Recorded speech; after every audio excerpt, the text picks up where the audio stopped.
my problem with this, I have a problem with this because just like the men's war games, the women's war games is following a similar setting where they're not adhering anymore to sort of like a brand split.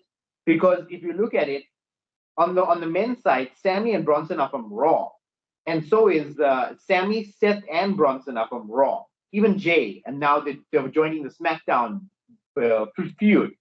Here you've got Liv Morgan and Raquel Rodriguez from Raw and Candice LeRae from Raw joining Nia Jax and Tiffany Stratton on SmackDown to take on SmackDown's Naomi and Bailey, joining Raw's Io and Rhea Ripley, and then Bianca Belair and Jade Cargill just basically cross the floors because they have to defend the tag titles on both brands. This is probably the most messiest hodgepodge of a War Games matchup. It literally feels like they just took all the women's feuds that are happening currently and just shoved them all in this match in the name of equality, which I feel is the wrong thing. As much as, okay, we like to see equality, we like to see the women get as much time as the men, but if you're just going to throw women in the match for the sake of throwing them in a match, what's the point? It's like the Andre the Giant Memorial Battle Royal where they just take everybody just to give them a WrestleMania payday. This match is an absolute mess. And I honestly have no in. This is probably the match that's going to open up War Games, Survivor Series War Games. Wait, I want to know one thing. There is one thing that I want to know. Given what happened in Crown Jewel, you had Nia Jax, Tiffany Stratton, Liv Morgan, and Raquel Rodriguez. 4 of them that were there. Nia Jax lost because of interferences from Raquel Rodriguez and Dominic Mysterio, right? Yeah. Now there's going to be this whole thing where you got 4 people out of 5 that don't necessarily like each other because of that. Or will it be that Liv Morgan and Raquel would put their differences aside with Tiffany and Nia for one night? How is that going to work? Because if you look at it, if I was planning this, I wouldn't plan it in a way where you have opponents in one PLE that's now going to be on the same team in a War Games match in a different PLE. I mean, how do you bring the two together unless you create a storyline where you got two that Nia and Tiffany are having a feud with, and these two also are feuding with them, and then they coming and they're helping Nia Jax and Tiffany Stratton. But I never see that yet. So what's the build up to this War Games going to be like? And Rhea Ripley is coming back at Survivor Series, supposedly. Now I got a question. Is somebody confirmed? Oh, for the War Games, yeah. Is somebody now going to drop off from Tiffany's and Nia's group, and then they're bringing Dominic Mysterio as a 5th member?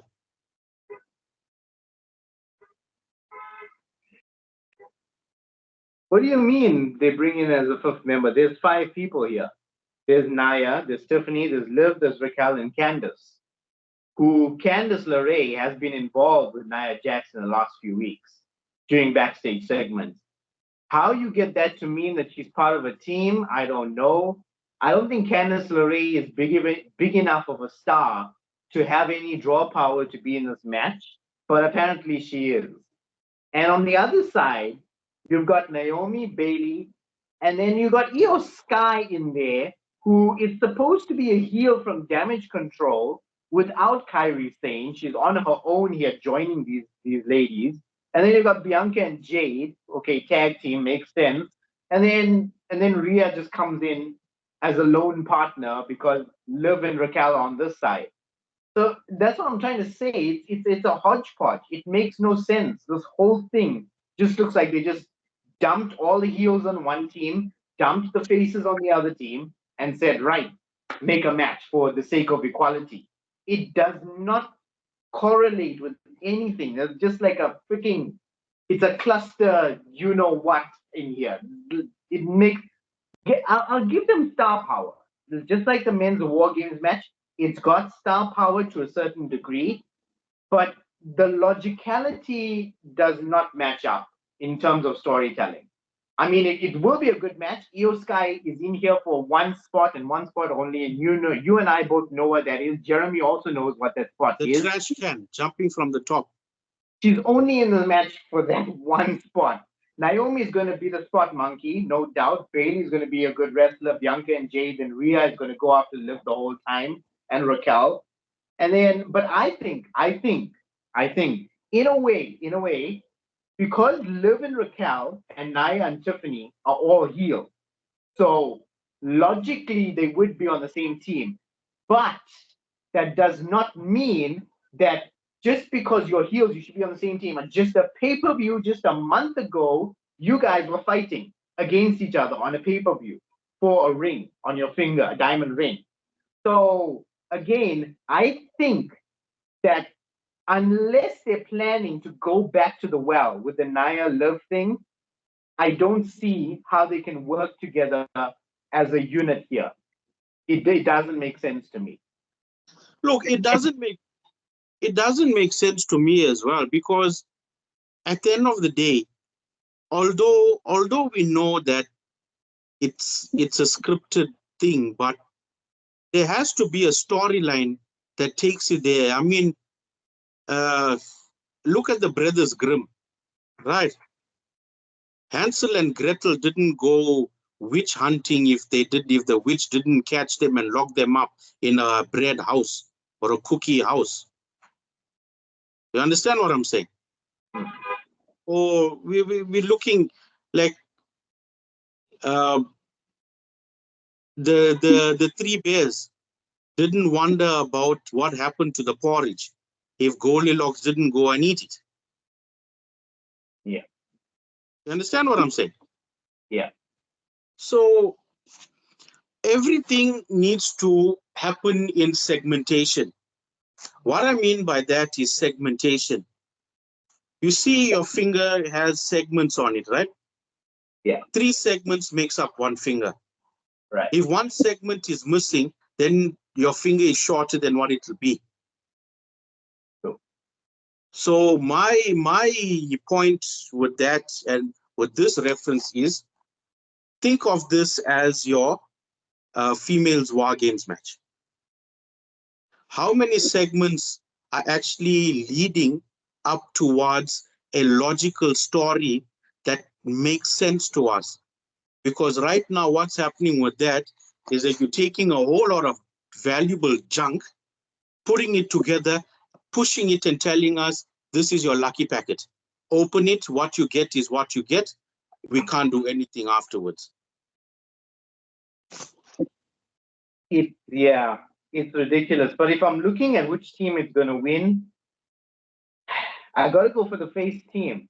I don't see the heel team winning simply because I have a feeling that this whole Liv, Raquel, Nia, Tiffany, those 4 are going to have a problem with each other during this match.